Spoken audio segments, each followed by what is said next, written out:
Eric Anderson with Video Services Incorporated, and today we're going to take a look at the Soundcraft SI Expression 2 console. All right, now we're going to go ahead and take a look at the matrix feature of the board. This board provides 4 matrix outputs. Essentially what a matrix output is it's another output that you can send to a record deck. If you had a church and you had a little area of the church that was off in another area, you could feed the sound over to there. You could have it, a green room backstage before the talent, they want to hear what's going on, but it's its own separate little feed. You could use them for many different things. But essentially what they are is it allows you to combine any of the mixed bus outputs and the left-right bus and mono bus if you want. You could combine all of those things and send them out together to one place. So the way you do it, it's the same kind of stuff over and over. So if you've seen any of the other videos that I put out so far, it's going to seem familiar to you. So first what we're going to do is we're going to go ahead and choose matrix 1. Again, there's 4 of them you can choose from. We're just choosing one. And right away you can already see that over here, this mono fader here, it turns orange. Orange is the color for the matrices.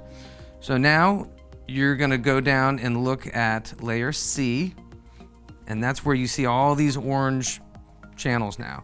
And so what these are the sends that would correspond to all those different mix outputs. So if we decided we wanted to send mix 1 and mix 3 and mix 5 and mix 7 for just whatever, those we're all going to go to matrix 1.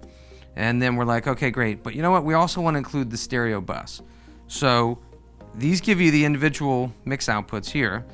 If you toggle the mix matrix button again, it shows you these 3 over here. And these correspond to left, right, and the mono channel. So again, you could send those things over there, and now they're also part of the matrix. And then if you kick back out again, you're back out to just the regular layer C. That's pretty much it. So it's just a way to combine lots of different things and send them out one place. Speaking of the mono output, this is a very handy way to do a center fill, for instance. So say you're running sound in a room that's really wide, and you got your speakers out on the ends, but it's kind of dead in the middle. You're not getting good coverage in the middle. This would be a perfect way to utilize that mono output, and essentially it's just another output. So it's real easy to do. You just select it, and now you go into here to outputs. One of the things that's nice is you're either messing with an input or an output. And the board prevents you, if you're messing with an output, the inputs button is grayed out. You can't even do anything. And vice versa. If we were messing with a channel, the output button is grayed out. So we're gonna try to say, we want this mono bus right here, this mono output, to go out, and you can choose any of the outputs on the back. We'll just say, let's use, and they show you a little picture of the XLRs on the back. Let's say, well, let's use number 12, because that's where we got a thing plugged in. So we're like, okay. And it's telling me, do you want it to do that? Because it was something else before. I say, yeah, go ahead. And you can see it lights up orange to show you that it's active.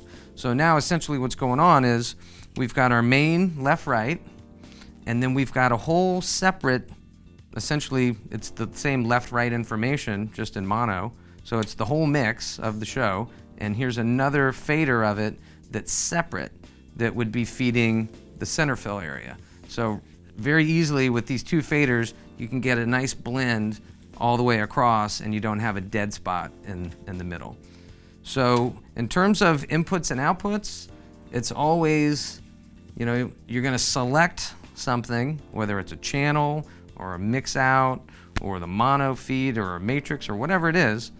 And then, like, let's say for a matrix, for instance, if we wanted to use output 12, that same output for the matrix out, you go to your matrix monitor over here, which all the monitors or masters rather, show up right here.